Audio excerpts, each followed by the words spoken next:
Hello friends, this is SP Singh and welcome to smarter everyday. प्यारे दोस्तों, बात करेंगे BEd fourth semester Kanpur university की। गला थोड़ा ख़राब है, इस वजह से आपको थोड़ा एडजस्ट करना पड़ेगा। तो ये आपका कानपुर यूनिवर्सिटी में जो सेकंड पेपर है, जिसका नाम है शिक्षा के समकालीन मुद्दे, ठीक है। इसके आज हम लोग ये 100 सुपर इम्पॉर्टेंट क्वेश्चंस को डिस्कस करने वाले हैं। और ये जो क्वेश्चंस रहेंगे ये 2024 के रहेंगे हमारे, ठीक है। जो 2024 में क्वेश्चन पेपर आपका आया था वही आज हम लोग हल करने वाले हैं, ठीक है। और बहुत इंपॉर्टेंट क्लास होने वाली है। यदि आप चैनल पर नए हो तो प्लीज़ सब्सक्राइब जरूर कीजिएगा। पहला क्वेश्चन आपके सामने क्वेश्चन कहता है, निम्न में से, और हाँ पता है आपको कि आपकी जो परीक्षा है वो 11 मई से शुरू हो रही है और जो एग्ज़ाम से आपका वो लगातार है 11, 12, 13, 14, 15, ठीक है। कोई भी उसमें गैप नहीं है, कोई छुट्टी नहीं है। तो अभी पहले जितनी तैयारी आप कर लेंगे वो बेहतर होगा। निम्न में से कौन सा कार्यक्रम एनसीटीई द्वारा मान्यता प्राप्त नहीं है? बीपीएड, बीएड, डीएलएड या फिर बीटेक एड। आपको बता दें कि देखिए, आप बीटेक तो होता है लेकिन बीटेक एड जैसा जो है ये कोई भी ऑफिशियल सिलेबस एनसीटीई द्वारा संचालित या मान्यता प्राप्त नहीं है, ठीक है। बीटेक का नाम हम लोगों ने सुना है कि बीटेक होता है, लेकिन बीटेक एड जो है ये इसमें नहीं आता है। और जो बीटेक है ये हमारा एआईसीटीई से कंट्रोल करता है, ओके। तो कौन एनसीटी द्वारा मान्यता प्राप्त नहीं है? BTech Ed. ऑप्शन जो डी है वहाँ राइट हो जाएगा। उच्च शिक्षा को स्वायत्त पोषित बनाए जाने का प्रस्ताव सर्वप्रथम किस कमेटी द्वारा पारित किया गया था? इसको किस कमेटी द्वारा पारित किया गया था? ये आपका राष्ट्रीय शिक्षा आयोग 1986 के द्वारा पारित किया गया था। ऑप्शन डी राइट हो जाता है। सन 1990 में सबके लिए शिक्षा विषय पर विश्व कॉन्फ्रेंस का कहाँ आयोजन किया गया था? श्रीलंका, भूटान, थाईलैंड या फिर भारत? इसका आयोजन हुआ था थाईलैंड में। कहाँ हुआ था? थाईलैंड, ठीक है। बात इस कब की हो रही है? 1990 में सबके लिए शिक्षा, एजुकेशन फॉर ऑल, ठीक है। इस पर सम्मेलन थाईलैंड के जोमटियन शहर में, शहर का नाम था जोमटियन, ठीक है। जोमटियन शहर में ये आयोजित किया गया था और इसे अक्सर जोमटियन सम्मेलन के नाम से भी जाना जाता है। इसमें सबके लिए शिक्षा पर विश्व घोषणा पत्र को अपनाया गया था, इसलिए ऑप्शन यहाँ पे सी राइट हो जाएगा। टेलर्स आयोग की नियुक्ति किस सन में हुई थी? देखिए, डेलर्स, यहाँ पे टेलर्स नहीं है, यहाँ पे डेलर्स लिखा होना चाहिए, डेलर्स ही है, ठीक है। डेलर्स आयोग की जो नियुक्ति है वो 1993 में हुई थी, 1993 में। आइए डेलर्स आयोग को थोड़ा और समझ लेते हैं। डेलर्स आयोग से, डेलर्स रिपोर्ट से रिलेटेड कई क्वेश्चंस पूछे गए हैं इस पेपर में भी और पहले भी, और आपसे पूछे भी जाएंगे, ठीक है। तो इसलिए हम लोग डेलर्स रिपोर्ट को थोड़ा सा समझ लेते हैं, ज़्यादा नहीं, जितनी ज़रूरत है उतना पढ़ेंगे। संयुक्त राष्ट्र शैक्षिक, वैज्ञानिक एवं सांस्कृतिक संगठन, United Educational Scientific and Cultural Organisation यानी कि यूनेस्को ने 1993 में, क्वेश्चन अभी हमसे पूछ रहा था तो 1993 हमने राइट आंसर किया था, ठीक है। तो यूनेस्को ने 1993 में फ्रांस के डेलर्स की अध्यक्षता में 21वीं शताब्दी के लिए शिक्षा पर अंतर्राष्ट्रीय आयोग की नियुक्ति की थी।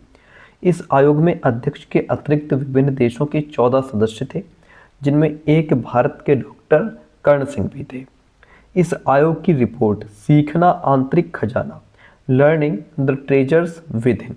यहाँ से क्वेश्चन पूछा गया है कि जो डेलर्स रिपोर्ट है इसका टाइटल क्या है? तो जो डेलर्स रिपोर्ट है इसका टाइटल है learning the treasures within. देखिए यहाँ भी लिखा है learning the treasures within, और learning the treasures within के नाम से 1996 में प्रकाशित हुई थी। इसको ध्यान रखिएगा, इसी से रिलेटेड अभी आगे क्वेश्चन हमको मिलने वाला है।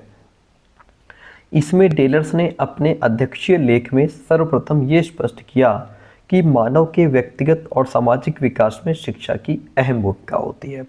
डेलर्स के आयोग के अनुसार 12वीं शताब्दी की शिक्षा में 4 आधार होंगे। जो आपकी डेलर्स रिपोर्ट है इसमें शिक्षा के 4 आधार बताए गए हैं। जानना सीखना, लर्निंग टू नो, करना सीखना, लर्निंग टू डू, बनना सीखना, लर्निंग टू बी, एक साथ रहना सीखना, लर्निंग टू लिव टुगेदर। इसमें से 3 ये दे देगा, एक कोई अलग से डाल देगा और कहेगा कि डेलर्स रिपोर्ट के अनुसार शिक्षा में चौथा आधार इसमें से नहीं है। कौन सा नहीं है? तो यदि आपको ये चारों पता होंगे तब तो आप जो रॉन्ग होगा उसको बाहर कर देंगे, है ना। तो ये आप ध्यान रखिएगा कि यही वो शिक्षा के 4 आधार हैं, ओके। आगे बढ़ते हैं। यहाँ से क्वेश्चन पूछा गया इसलिए ये चीज़ पढ़ा, पूरा नहीं पढ़ाऊँगा, पूरा नहीं पढ़ाऊंगा, वेट कीजिए। आयोग के प्रतिवेदन के अध्याय 4 में इन्हें शिक्षा के 4 स्तंभ के रूप में प्रस्तुत किया गया है कि डेलर्स रिपोर्ट में क्या कहा गया है कि ये शिक्षा के 4 स्तंभ है। और आपको बताते चलें कि पहला इसमें लर्निंग टू नो है, मतलब जानना सीखना। इसका मतलब जानना सीखने का सामान्य अर्थ है ज्ञान प्राप्त करने और ज्ञान प्राप्त करने की विधियों दोनों के सीखने से, यानी कि ज्ञान कैसे प्राप्त करना है, किन विधियों से प्राप्त करना है, ठीक है। इसका विशेष अर्थ मानव के अस्तित्व को जानना और मानव के अस्तित्व की विधियों को जानना दोनों से है। इसमें जानना सीखना हो गया है, ठीक है। और यहाँ से क्वेश्चन, यहाँ से ये लाइन है, देखिए व्यवहार कौशल, यहाँ से खूब क्वेश्चन पूछा गया है और इसमें भी पूछा गया है। जो दूसरा इसमें शिक्षा का स्तंभ बताया गया है वो है लर्निंग टू डू। सीखने का ये स्तंभ सीखने वाले के लिए व्यावहारिक कौशलों पर जोर देता है। किस पर जोर देता है? क्वेश्चन पूछा गया है कि डेलर्स रिपोर्ट के किस स्तंभ में व्यावहारिक कौशलों पर जोर देता है, तो वो दूसरा स्तंभ है।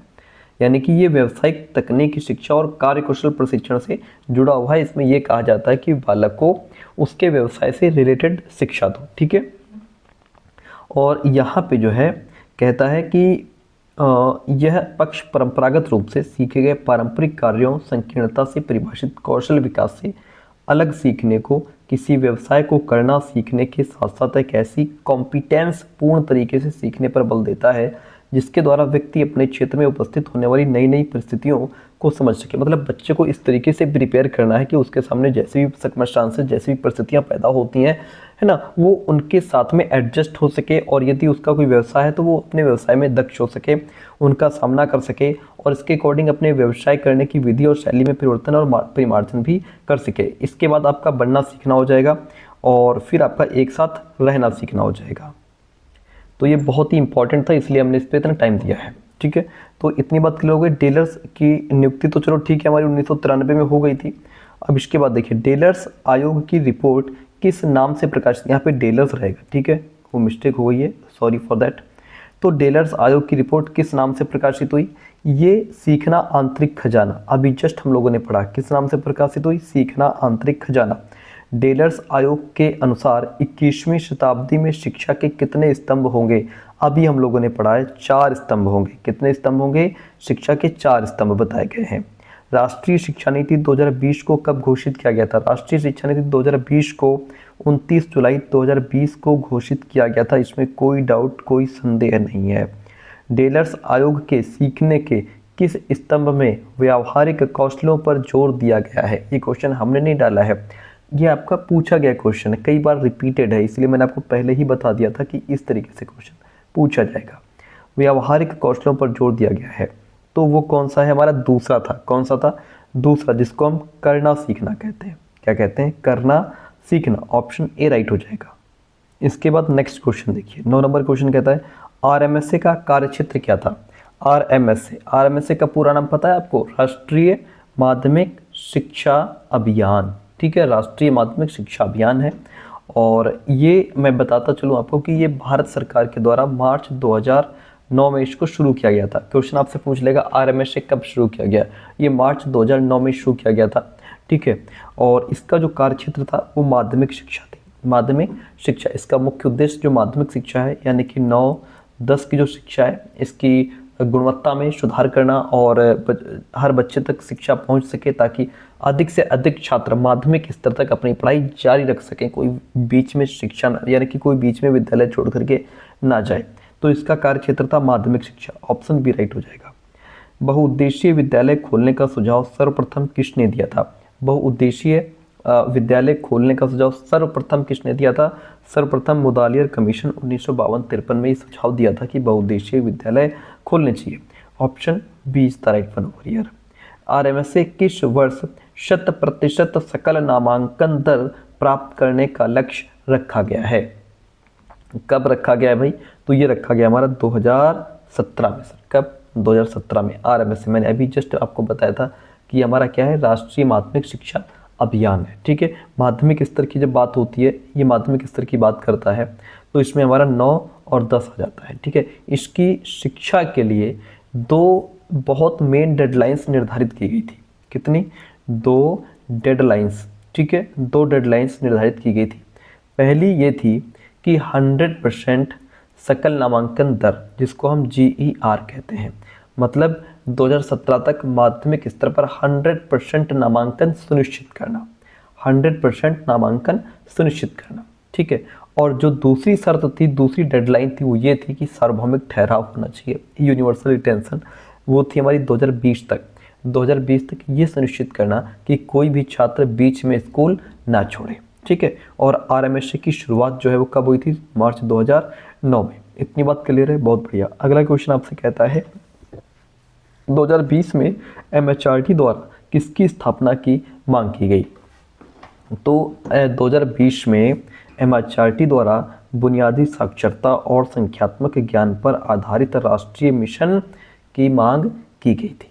जो हमारी नई शिक्षा नीति है 2020 NEP 2020, इसमें ये स्पष्ट रूप से कहा गया है कि प्राथमिक विद्यालयों में बुनियादी साक्षरता और संख्यात्मक ज्ञान, है ना, जो जिसको न्यूमेरिसी भी कहते हैं, वो प्राप्त करना शिक्षा प्रणाली की सर्वोच्च प्राथमिकता होनी चाहिए।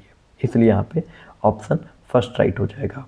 राष्ट्रीय शिक्षा नीति 2020 के अनुसार उच्च शिक्षा संस्थानों में सकल नामांकन अनुपात यानी ग्रॉस इनरोलमेंट रेशियो को कितने प्रतिशत बढ़ाने का लक्ष्य रखा गया है? तो इसको है 50% बढ़ाने का लक्ष्य रखा गया है। कितना सर? 50%, ठीक है। राष्ट्रीय शिक्षा नीति NEP 2020 का मुख्य लक्ष्य क्या है?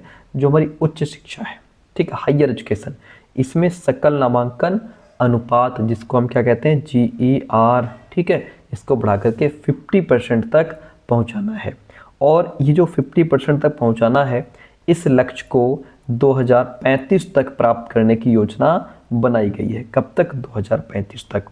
भारत में निःशुल्क एवं अनिवार्य शिक्षा की मांग सर्वप्रथम किसने की थी? तो सर्वप्रथम गोपाल कृष्ण गोखले ने भारत में निःशुल्क और अनिवार्य शिक्षा की मांग की थी। ऑप्शन डी राइट हो जाता है।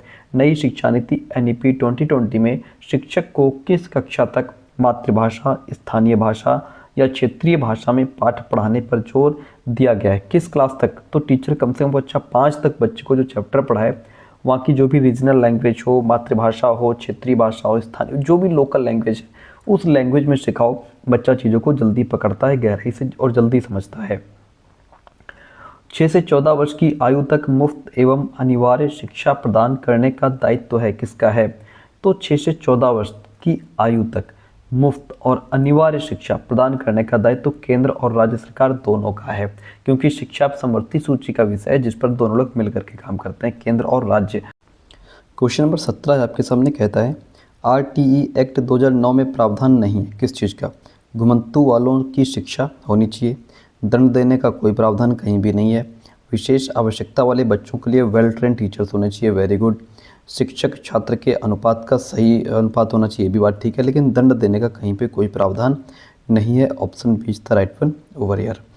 18 नंबर क्वेश्चन है, कहता है कि RTE 2009 में किस शिक्षा पर बल दिया गया था? तो RTE 2009 जो राइट टू एजुकेशन है, इसमें समावेशी शिक्षा पर बल दिया गया था। समावेशी यानी कि इंक्लूसिव एजुकेशन। ये क्या कहता है?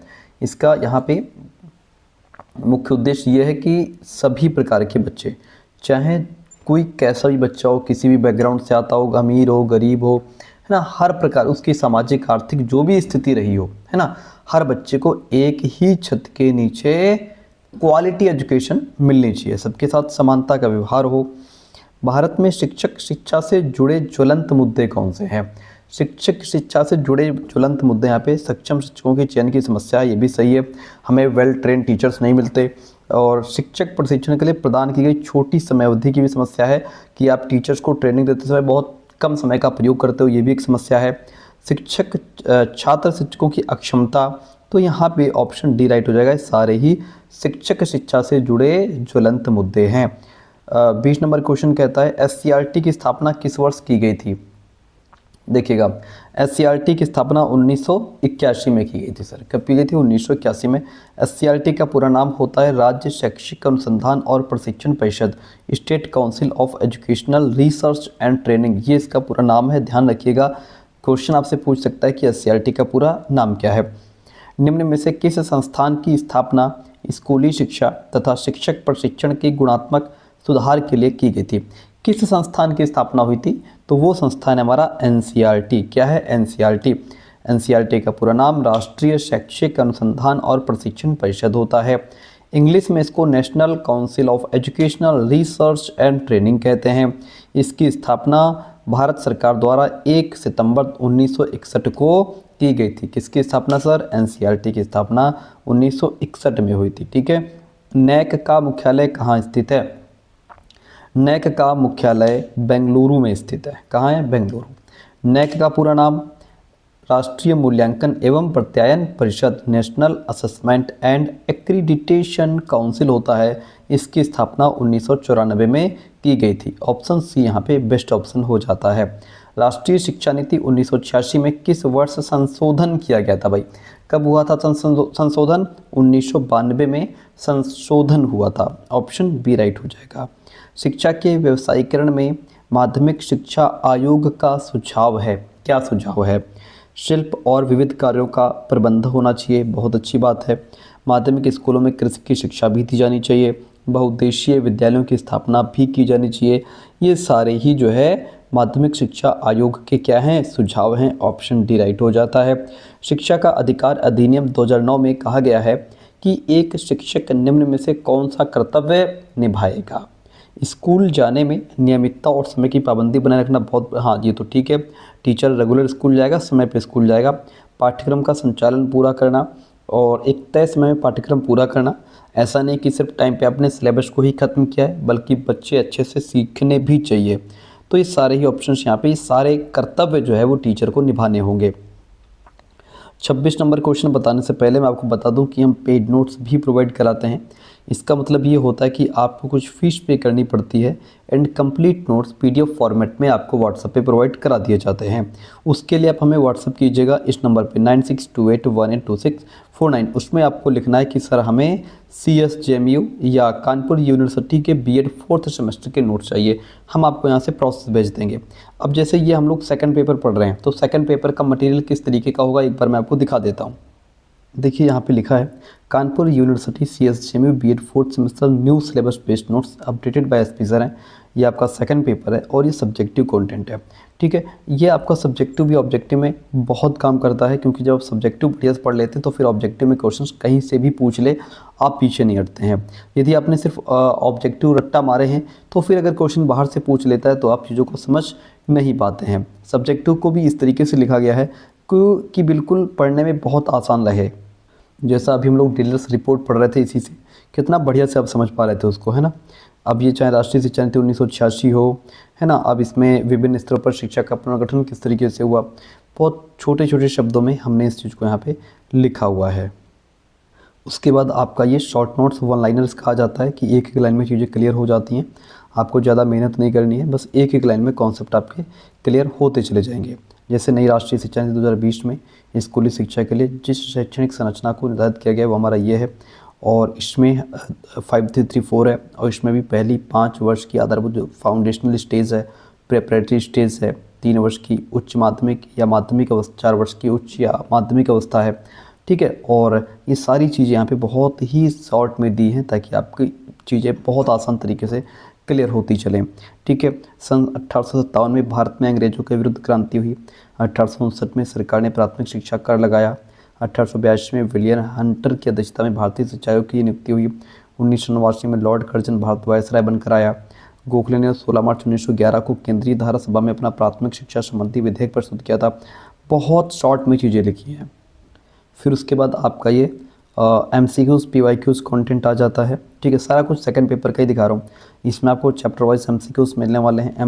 इंपॉर्टेंट MCQs का कलेक्शन रहेगा। PYQ, ये सारे PYQ आपको मिलने वाले हैं। जैसे इस तरीके से पहले चैप्टर वाइज MCQs हैं, चैप्टर वाइज के बाद फिर यहाँ से आपको देखिएगा ये हमारा PYQ लगा होगा। हाँ, ये देखिए 2023 का PYQ है। इसी तरीके से नीचे बढ़ेंगे तो ये हमारा देखिए 2024 के बाद 2025 का PYQ आ गया।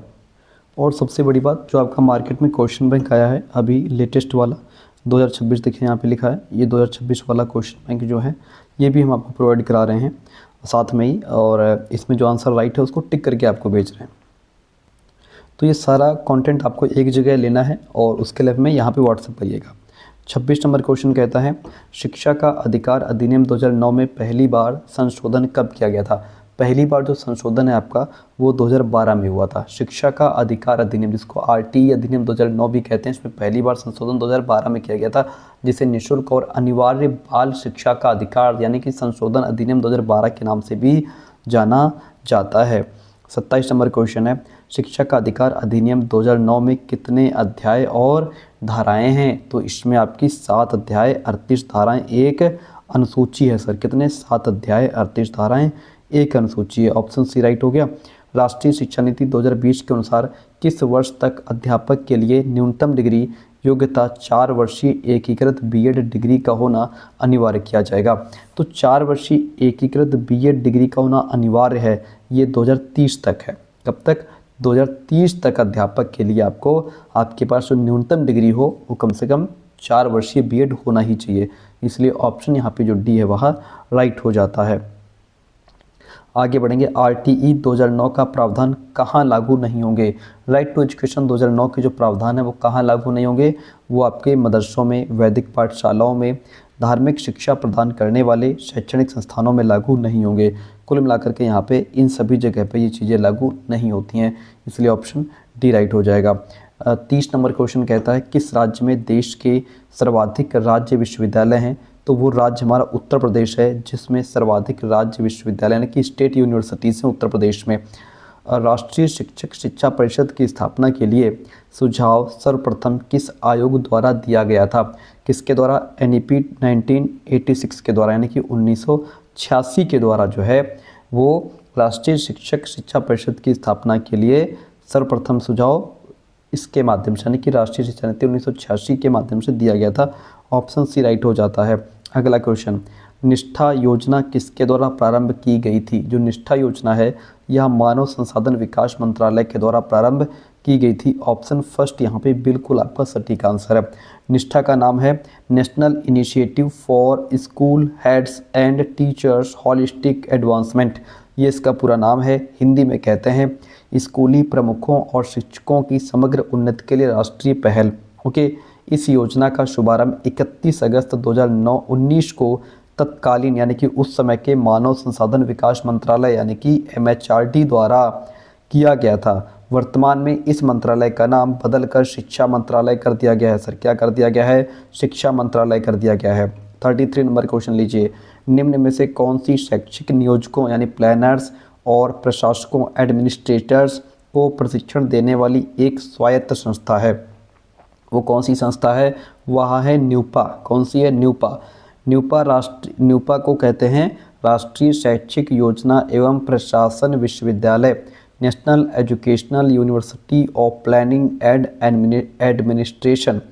इसे अब NIEPA national institute of educational planning and administration के नाम से जाना जाता है। तो ध्यान रखिएगा ऑप्शन यहाँ पे भी राइट हो जाता है। नैक यहाँ पे होना चाहिए। क्या होना चाहिए सर? नैक लिखा है यहाँ पे, ठीक है, NAAC लिखा है यहाँ पे। नैक प्रत्यायन मूल्यांकन गुणवत्ता सुधारने की दिशा में काम करती है। जो नैक प्रत्यायन है यह है शिक्षा की गुणवत्ता सुधारने की दिशा में काम करती है, एजुकेशन को लेकर के काम करती है। ऑप्शन सी राइट हो जाता है। नैक का पूरा नाम क्या है सर? नैक का पूरा नाम है national assessment and accreditation council. Option D यहाँ पे राइट हो जाता है। सर्व शिक्षा अभियान की प्रगति की निगरानी के लिए 2017 में कौन सा पोर्टल लॉन्च किया गया था? वो हमारा शगुन पोर्टल है जिसको लॉन्च किया गया था। सर कौन सा पोर्टल है? शगुन पोर्टल को लॉन्च किया गया था। भारत में कितने रीजनल इंस्टीट्यूट ऑफ एजुकेशन हैं? कितने हैं? 5 रीजनल इंस्टीट्यूट ऑफ एजुकेशन हैं, ठीक है। अगला क्वेश्चन कहता है स्किल इंडिया मिशन का लक्ष्य 300 मिलियन नवयुवकों तक पहुंचना था। कब तक पहुंचना था भाई? तो ये 2022 तक पहुंचना था सर। स्किल इंडिया मिशन, जिसे हम राष्ट्रीय कौशल विकास मिशन भी कहते हैं, इसकी जो ऑफिशियली जो स्टार्टिंग है, शुरुआत है, वो प्रधानमंत्री नरेंद्र मोदी जी द्वारा 15 जुलाई 2015 को की गई थी। कब की गई थी? 15 जुलाई 2015 को विश्व युवा कौशल दिवस के अवसर पर की गई थी। और आपको बताते चलें कि इसका जो मुख्य उद्देश्य है वो भारत के युवाओं को अलग अलग उद्योगों से रिलेटेड जो भी कौशल प्रशिक्षण होते हैं, ट्रेनिंग होती है वो प्रदान करना था ताकि वो रोजगार के योग्य बन सकें। ठीक है, और सरकार ने इस मिशन के तहत 2022 तक भारत में लगभग 300 मिलियन लोगों को अलग अलग प्रकार के जो ट्रेनिंग है, अलग अलग प्रकार से प्रशिक्षित करने का एक लक्ष्य रखा था उन्होंने। ठीक है, ऑप्शन सी यहाँ पे राइट हो जाता है। NEP 2020 को लागू करने वाला भारत का प्रथम राज्य कौन सा है? NEP 2020 को लागू करने वाला भारत का प्रथम राज्य कर्नाटक है सर। कौन सा है? कर्नाटक है। NEP 2020 की मसौदा समिति के अध्यक्ष कौन थे? वो थे डॉक्टर के कस्तूरी रंगन। कौन थे? डॉक्टर के कस्तूरी रंगन। DEB का पूरा नाम क्या होता है सर? DEB का पूरा नाम डिस्टेंस एजुकेशन ब्यूरो होता है। डिस्टेंस एजुकेशन ब्यूरो होता है। अलीगढ़ मुस्लिम विश्वविद्यालय किस प्रकार का विश्वविद्यालय है? जो अलीगढ़ मुस्लिम विश्वविद्यालय है ये केंद्रीय विश्वविद्यालय है सर। कौन सा विश्वविद्यालय है? केंद्रीय विश्वविद्यालय है। ऑप्शन बी राइट हो जाता है। सार्थक प्रोग्राम लॉन्च किया गया था। सार्थक प्रोग्राम कब लॉन्च किया गया था? इसको 29 अप्रैल 2021 को लॉन्च किया गया था। और कई जगह इसका आंसर बी भी मान लिया जाता है, जो कि गलत है। बेस्ट ऑप्शन इसका यही है, 29 अप्रैल 2021। ठीक है, ये जो सार्थक है ये नई शिक्षा नीति 2020 जो थी NEP 2020, इसके जो भी लक्ष्य थे वो इफ़ेक्टिव तरीके से काम कर पाएँ, लक्ष्य को प्राप्त किया जा सके, है ना, लागू किया जा सके, इसके लिए इसको बनाया गया था। ये एक इम्प्लीमेंटेशन प्लान था। ठीक है, और 29 जुलाई 2020 ये वो तारीख है जब NEP 2020 को मंजूरी दी गई थी। ओके, यहाँ पे सार्थक प्रोग्राम कब लॉन्च किया गया? 29 अप्रैल 2021 को, जब हमारी NEP 2020 आई थी उसके ठीक 8 से 9 महीने बाद अप्रैल 2021 में इसको लॉन्च किया गया था। ठीक है, सार्थक का पूरा नाम होता है students and teachers holistic advancement through quality education. Hindi में इसको कहते हैं गुणवत्तापूर्ण शिक्षा के माध्यम से छात्रों और शिक्षकों की समग्र उन्नति। 44 learning the treasure with in किस रिपोर्ट को कहा जाता है? Learning the treasures with in कौन सी रिपोर्ट है? डेलर्स रिपोर्ट को कहा जाता है सर। शुरुआत में हमने इसको अच्छे से पढ़ लिया। उच्च शिक्षा में वर्तमान सकल नामांकन अनुपात कितना है? उच्च शिक्षा में वर्तमान सकल नामांकन अनुपात जो है वो कितना हो जाएगा? 28.4%, 28.4% हो जाएगा। ठीक है, चलिए 46 नंबर क्वेश्चन है। राष्ट्रीय परामर्श दक्षा मिशन, दशा मिशन, यहाँ पे दशा मिशन कीजिए। ठीक है, राष्ट्रीय परामर्श दशा मिशन किसके द्वारा लागू किया गया? तो ये लागू हुआ था NCTE के द्वारा। ठीक है, इस मिशन को डिज़ाइन और लागू करने की मुख्य जो जिम्मेदारी थी वो NCTE यानी कि राष्ट्रीय शिक्षक शिक्षा परिषद को सौंपी गई थी, इसलिए ऑप्शन सी राइट हो जाता है। NCTE के अध्यक्ष कौन है? NCTE के अध्यक्ष प्रोफेसर पंकज अरोड़ा हैं सर। प्रोफेसर पंकज अरोड़ा हैं। राष्ट्रीय ज्ञान आयोग के अध्यक्ष कौन है? राष्ट्रीय ज्ञान आयोग के अध्यक्ष सैम पित्रोदा। कौन? Sam Pitroda. Option first right हो गया। NIOS का पूरा रूप क्या है, यानी कि इसका पूरा नाम क्या है? इसका पूरा नाम है national institute of open schooling. National institute of open schooling, ये हमारा NIOS का पूरा नाम है। इसकी स्थापना भारत सरकार के शिक्षा मंत्रालय यानी कि उस समय के MHRD के द्वारा 1989 में की गई थी सर। कब? 1989 में। ऑप्शन फर्स्ट यहाँ पे राइट हो जाता है। क्वेश्चन नंबर 50 आपके सामने कहता है NTA की स्थापना कब हुई थी? NTA की स्थापना 2017 में हुई थी। कब हुई थी? 2017 में, इसका नाम है नेशनल टेस्टिंग एजेंसी। क्या नाम है? National testing agency. शिक्षा जो 3 से 6 वर्ष की आयु के बच्चों को दी जाती है उसे पूर्व प्राथमिक शिक्षा कहते हैं, जिसमें 3 से 6 वर्ष की आयु के बच्चों को दी जाने वाली शिक्षा होती है। क्या कहते हैं? पूर्व प्राथमिक शिक्षा कहा जाता है। भारत में UGC द्वारा प्रकाशित सूची में शामिल केंद्रीय विश्वविद्यालयों की संख्या कितनी है सर? इसमें जो शामिल केंद्रीय विश्वविद्यालय हैं उनकी संख्या 56 है। कितनी है? 56 है। नई शिक्षा नीति 2020 के तहत नवीन शिक्षा संरचना हमारी 5334 हो जाएगी सर। क्या हो जाएगी? 5334, जिसमें ये जो हमारा 5 है इसको कहते हैं फाउंडेशनल स्टेज, और जो 3 है इसको कहते हैं प्रिपरेटरी स्टेज, फिर 3 है इसको कहते हैं मिडिल स्टेज, और ये होती है सेकेंडरी स्टेज। ठीक है, ऑप्शन यहाँ पे सी राइट हो जाता है। भारत में शिक्षा को समवर्ती सूची में कब लाया गया था? भारत में शिक्षा को समवर्ती सूची में 1976 में लाया गया था। ठीक है, भारत में 42वें संविधान संशोधन अधिनियम 1976 के माध्यम से राज्य सूची इसके माध्यम से शिक्षा को राज्य सूची से हटा करके समवर्ती सूची में शामिल किया गया था। अब यहाँ पे समवर्ती सूची का मतलब होता है कि अब शिक्षा के विषय पर केंद्र सरकार और राज्य सरकार दोनों ही कानून बना सकती हैं। ऑप्शन सी राइट हो गया। ऑपरेशन ब्लैक बोर्ड किससे संबंधित है? ऑपरेशन ब्लैक बोर्ड हमारा प्राथमिक शिक्षा से संबंधित है। ऑपरेशन ब्लैक बोर्ड की जो शुरुआत है वो भारत सरकार के द्वारा 1987 में की गई थी। कब की गई थी? 1987 में।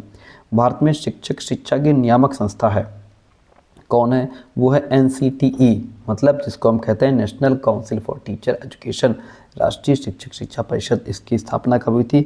जो NCT है इसकी स्थापना 1995 में हुई थी। कब हुई थी सर? 1995 में। शिक्षा को समवर्ती सूची में शामिल किया गया। अभी पीछे मैंने बताया आपको 42वें संविधान संशोधन द्वारा 1976 में जो हुआ था, ठीक है, 1976 में किए गए 42वें संविधान संशोधन अधिनियम के माध्यम से शिक्षा को राज्य सूची से हटा करके समवर्ती सूची में शामिल कर दिया गया था। ऑप्शन फर्स्ट यहाँ पे राइट हो जाता है। RTE 2009 के तहत निजी विद्यालय निर्बल समुदाय के बालकों के लिए कितने प्रतिशत स्थान आरक्षित करने का प्रावधान है? कितने प्रतिशत? 25% स्थान आरक्षित करने का प्रावधान है। प्रशिक्षण तो सर्कस में काम करने वाले व्यक्तियों और पशु पक्षियों को दिया जाता है, शिक्षकों को तो शिक्षा दी जाती है। यह कथन किसका है? यह बात ठीक है कि ट्रेनिंग तो जो सर्कस में काम करते हैं उनको दी जाती है ना, टीचर्स को तो शिक्षा दी जाती है। ये स्टेटमेंट किसका है? ये स्टेटमेंट किलपैट्रिक का है सर। किसका है? किलपैट्रिक का। ऑप्शन यहाँ पे 59 का ए राइट हो जाएगा।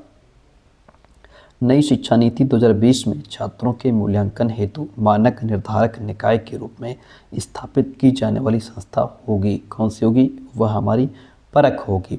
परख का पूरा नाम होता है performance assessment review and analysis of knowledge for holistic development, समग्र विकास के लिए ज्ञान का प्रदर्शन, मूल्यांकन, समीक्षा और विश्लेषण। यहाँ पे ऑप्शन फर्स्ट राइट हो गया है। 61 नंबर क्वेश्चन कहता है RTE 2009 टीचर्स के लिए कितने कार्य घंटों का निर्देश देता है? कितने घंटे काम करना होगा? तो कितने घंटे? 45 घंटे काम करना होगा। ऑप्शन बी राइट हो गया इसका, ठीक है, 45 घंटे। किस आयु वर्ग के बच्चों के लिए शिक्षा का अधिकार एक मौलिक अधिकार है? किस आयु के बच्चे के लिए? तो 6 से 12 वर्ष के जो बच्चे हैं इनके लिए शिक्षा का अधिकार एक मौलिक अधिकार है। निम्न में से किसके पास मुक्त दूरस्थ शिक्षा पाठ्यक्रमों को मान्यता देने का नियामक संस्था है? किसके पास होता है? तो वो हमारा UGC है, ठीक है, UGC जिसको हम विश्वविद्यालय अनुदान आयोग या फिर यूनिवर्सिटी ग्रांट्स कमीशन भी कहते हैं। Option C is the right one over here, ठीक है। 64 भारत में पहला खुला विश्वविद्यालय कब स्थापित किया गया था? भारत में पहला खुला विश्वविद्यालय 1982 में स्थापित किया गया था। ये जो भारत का पहला खुला विश्वविद्यालय है इसको आंध्र प्रदेश मुक्त विश्वविद्यालय भी कहा जाता था। अब इसको जो है कि डॉक्टर भीमराव अंबेडकर मुक्त विश्वविद्यालय कहा जाता है, जो 1982 में हैदराबाद में स्थापित किया गया था। इतनी बात क्लियर है। विश्वविद्यालय अनुदान आयोग की स्थापना कब हुई थी? विश्वविद्यालय अनुदान आयोग की स्थापना 1953 में हुई थी। सिंपल सी बात है। बेमेल को बाहर कर दीजिए। इसमें जो 3 हैं वो एक जैसे हैं, चौथा जो है वो उसको बाहर करना है। कौन है जो चौथा इसमें बाहर करेंगे हम उसको? वो हमारा है राजस्थान विश्वविद्यालय सर। क्या है? राजस्थान विश्वविद्यालय। आवाज़ बहुत ख़राब है, थोड़ा एडजस्ट कीजिए। देखिए कैसे बाहर है। इसको बाहर होने के पीछे के 2 मेन रीज़न है, ठीक है, कि हम इसको बाहर कर रहे हैं। किस बेस पे बाहर कर रहे हैं? 2 रीज़न है। कौन कौन से? पहला रीज़न तो ये है कि देखिए, पहला रीज़न हम बताते हैं, प्रकार इसका अलग है।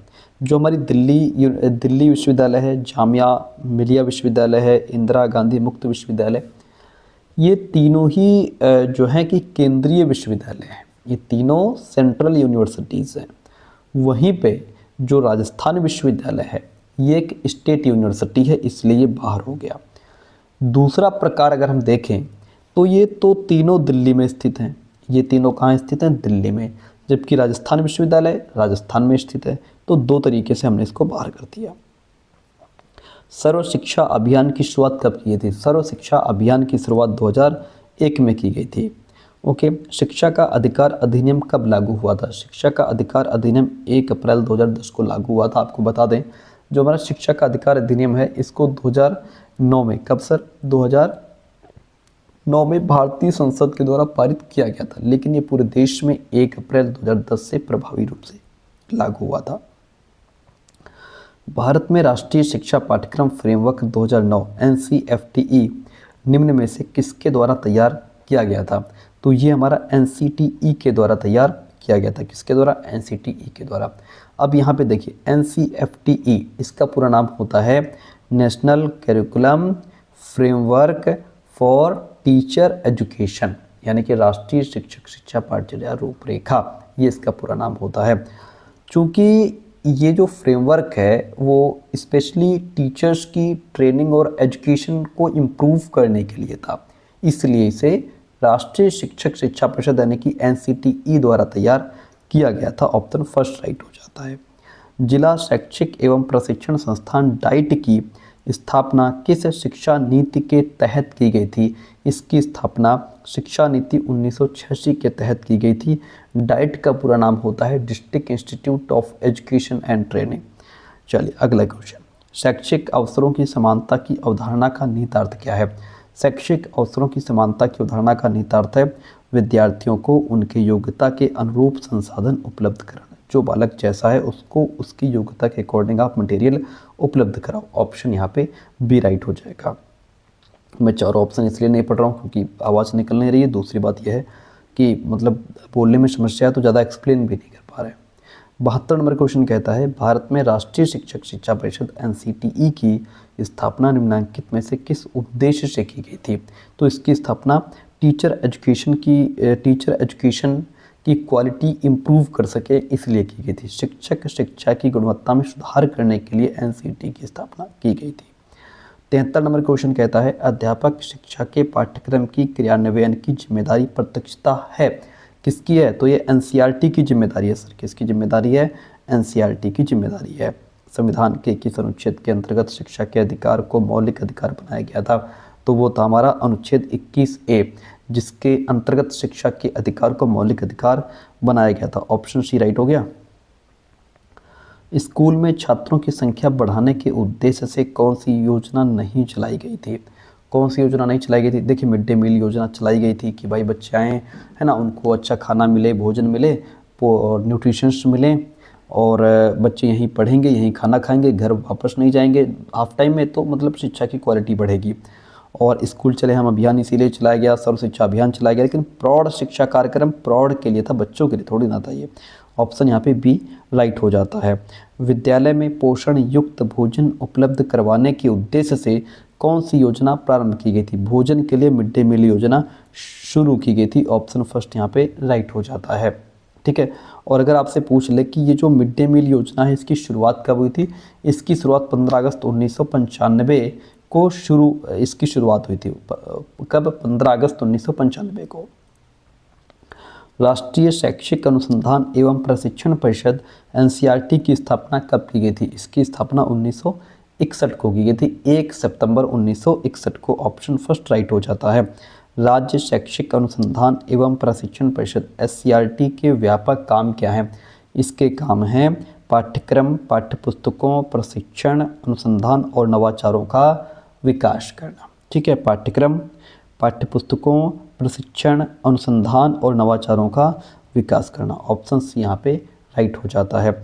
SCERT की बात करें तो इसको state council of educational research and training कहा जाता है, मतलब राज्य स्तर पर शिक्षा की गुणवत्ता सुधार करने वाली ये सबसे ऊंची संस्था है। ऑप्शन यहाँ पे सी राइट हो जाता है। भारत में NAAC का मुख्य उद्देश्य क्या है? NAAC का मुख्य उद्देश्य है विश्वविद्यालय का मूल्यांकन करना। ऑप्शन सेकंड राइट हो जाता है। राष्ट्रीय माध्यमिक शिक्षा अभियान के उद्देश्य क्या है? राष्ट्रीय माध्यमिक शिक्षा अभियान का उद्देश्य है वर्ष 2020 तक 100% माध्यमिक शिक्षा का लक्ष्य प्राप्त करना। ऑप्शन भी राइट हो गया। कौन सिफारिश करता है कि UGC, NCERT, NIPA आदि जैसे राष्ट्रीय महत्व के संस्थानों को मजबूत किया जाए ताकि वे राष्ट्रीय शिक्षा प्रणाली को आकार देने में सक्षम हो सकें? कौन इसकी सिफारिश करता है? तो NEP 1986 जो है वो इसकी सिफारिश करता है। ऑप्शन डी यहाँ पे राइट होता है। क्वेश्चन कहता है प्रौद्योगिकी संवर्धित शिक्षण के लिए राष्ट्रीय कार्यक्रम NPTEL की गुणवत्ता बढ़ाने के लिए MHRD द्वारा 2003 में शुरुआत की गई थी। किसकी हुई थी? इंजीनियरिंग शिक्षा की शुरुआत की गई थी। NPTEL national programme on technology enhanced learning, इसकी स्थापना अगर पूछ ले कि NPTEL की स्थापना, तो इसकी स्थापना 2003 में हुई थी। ठीक है, यानी कि शुरुआत इसकी MHRD द्वारा 2003 में शुरुआत हुई थी इसकी। ऑप्शन सी यहाँ पे राइट हो जाएगा। किस वर्ष संसद के अधिनियम द्वारा अखिल भारतीय तकनीक शिक्षा परिषद AICTE को एक वैधानिक निकाय के रूप में स्थापित किया गया था? किस वर्ष, कब की बात है? तो ये 1987 की बात है। ठीक है, 1987। AICTE मतलब all India council for technical education. Option B right हो गया।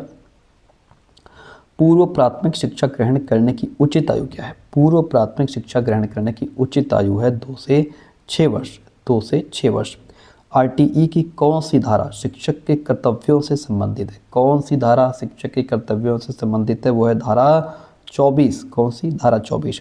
निम्न में से कौन विश्वविद्यालय शिक्षा आयोग 1948 का अध्यक्ष था? कौन था भैया? तो वो थे डॉक्टर S राधाकृष्णन। क्या कौन थे? Doctor S Radhakrishnan. Option D right हो जाएगा।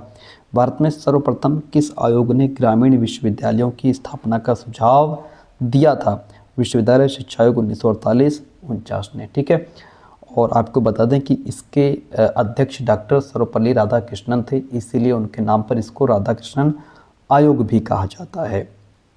इस ऑप्शन को हटा के यहाँ पे राधाकृष्णन आयोग भी लिख देगा, तो आपको पता होना चाहिए। डेलर्स रिपोर्ट के अकॉर्डिंग शिक्षा के 4 स्तंभों में निम्न में से कौन सा शिक्षा का आधार नहीं है? यही मैंने आपको शुरुआत में बताया था कि इसमें से कह देगा कि कौन शिक्षा का आधार नहीं है। तो यदि आपको चारों पता होंगे तो फिर उसमें से रॉन्ग वन को आप फाइंड आउट कर लोगे। तो कौन सा नहीं है? खुश रहना सीखना उसमें नहीं है। क्या नहीं है? खुश रहना सीखना। बाकी तीनों शिक्षा के स्तंभ हैं ये। परीक्षा में सुधार का मुख्य लक्ष्य क्या है? परीक्षा में सुधार का मुख्य लक्ष्य है, क्या लक्ष्य है? विश्वसनीयता बढ़ाई जाए, वैलिडिटी बढ़े, मूल्यांकन को एक प्रक्रिया बनाई जाए। कुल मिलाकर के ऑप्शन सारे ही यहाँ पे राइट हो जाते हैं। राष्ट्रीय माध्यमिक शिक्षा अभियान के अनुसार छात्र शिक्षक अनुपात क्या होना चाहिए? तो छात्र शिक्षक अनुपात होना चाहिए 130 का मतलब यानी 30 छात्रों पर 1 शिक्षक होना चाहिए। जिला स्तर पर निम्न में से किस संस्थान को प्राथमिक एवं प्रारंभिक विद्यालयों में सेवाकालीन शिक्षक शिक्षा की जिम्मेदारी सौंपी गई थी? जिला स्तर पर निम्न से किस संस्थान को सौंपी गई थी? तो वो संस्थान था हमारा डाइट। कौन सा संस्थान था? डाइट, जिसको हम district institute of education and training भी कहते हैं, यानी कि जिला शिक्षा एवं प्रशिक्षण संस्थान भी इसको कहा जाता है। शिक्षक शिक्षा में इंटर्नशिप कार्यक्रम किसकी सहायता के लिए प्रदान किया जाता है? तो ये प्रशिक्षण कार्यक्रम में छात्र शिक्षक की सहायता के लिए प्रदान किया जाता है। जो भी हमारे शिक्षक प्रशिक्षण पाठ्यक्रम जैसे BEd DLEd हो गया, इनमें भाग लेने वाले जो प्रशिक्षु हैं, मतलब इनको छात्र शिक्षक कहा जाता है। ठीक है, छात्र शिक्षक किसको कहा जाता है? प्रशिक्षुओं को। चलिए ये देखिए यहाँ पे इसकी बात कर रहा था, छात्र शिक्षक। ओके, 93 देखिए, शिक्षा के अधिकार अधिनियम के अनुसार किसी विशेष कक्ष में बालक का प्रवेश किस आधार पर प्रस्तावित है? अगर किसी विशेष कक्षा में आपको बालक का प्रवेश करना है कोई स्पेशल क्लास में, तो उसके लिए बच्चे की क्षमता चेक की जाती है। क्या चेक किया जाता है? बच्चे की क्षमता। बाकी जो है बच्चे की उम्र देखा जाता है। हालांकि बात तो यही सही है कि शिक्षा के अधिकार अधिनियम के अनुसार अगर किसी बच्चे को एडमिशन कराना है तो उसकी उम्र के हिसाब से एडमिशन होता है, लेकिन अगर विशेष कक्षा में बालक का प्रवेश हो रहा है तो फिर क्षमता देखी जाएगी। ऑप्शन फर्स्ट यहाँ पे राइट हो जाएगा। कई जगह इसका आंसर ये भी आपको मिलेगा, लेकिन बेस्ट ऑप्शन फर्स्ट वाला है। शिक्षा का मुख्य उद्देश्य व्यक्तियों के डैश का विकास करना है। तो शिक्षा का मुख्य उद्देश्य व्यक्तियों के अंदर क्या? तो शिक्षा का मुख्य उद्देश्य ये है कि बच्चों की व्यक्तियों के अंदर व्यक्तित्व डेवलपमेंट होना चाहिए, पर्सनैलिटी का डेवलपमेंट होना चाहिए। किसका होना चाहिए सर? पर्सनैलिटी का डेवलपमेंट होना चाहिए। व्यक्तित्व एक ऐसा शब्द है जो जिसमें हमारा ज्ञान, शरीर, बुद्धि, व्यवहार सब कुछ इंक्लूड हो जाता है। ये व्यक्तित्व अपने अंदर सब कुछ समेटे हुए है। जब हम कहते हैं कि व्यक्तित्व का विकास हो रहा है तो इसका मतलब है कि व्यक्ति एक पूर्ण और एक वेल मेंटेन, वेल बैलेंस्ड इंसान बन रहा है वो, यानी कि उसका होल डेवलपमेंट हो रहा है। नेप्टेल का पूरा नाम क्या है? नेप्टेल का पूरा नाम है national programme on technology enhanced learning. Option first right हो गया। संशोधित राष्ट्रीय शिक्षा नीति 1992 में प्राथमिक शिक्षा को कब तक सर्वसुलभ बनाने का लक्ष्य रखा गया था? कब तक? 2005 तक। संशोधित राष्ट्रीय शिक्षा नीति 1992 में राष्ट्रीय आय का कितना प्रतिशत शिक्षा में व्यय करने का प्रस्ताव दिया गया था? कितना प्रतिशत? 6% खर्च करने का प्रस्ताव दिया गया था। त्रिभाषा सूत्र को सर्वप्रथम किसने प्रस्तुत किया था? त्रिभाषा सूत्र को सर्वप्रथम कोठारी कमीशन आयोग के द्वारा प्रस्तुत किया गया था। भारत में माध्यमिक स्तर पर नवोदय विद्यालयों की स्थापना का सुझाव सर्वप्रथम किस कमेटी द्वारा पारित हुआ? तो ये हुआ था राष्ट्रीय शिक्षा नीति 1986 के द्वारा।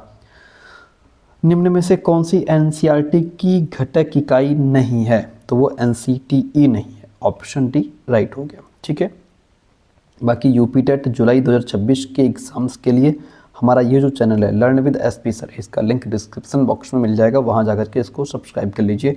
पेड नोट्स के लिए देरी ना करें, समय सिर्फ 1 महीने का बचा है आपके पास। इस नंबर पे फटाफट व्हाट्सअप करिएगा। क्लास कैसे नहीं कमेंट करके जरूर बताइएगा। Thank you so much.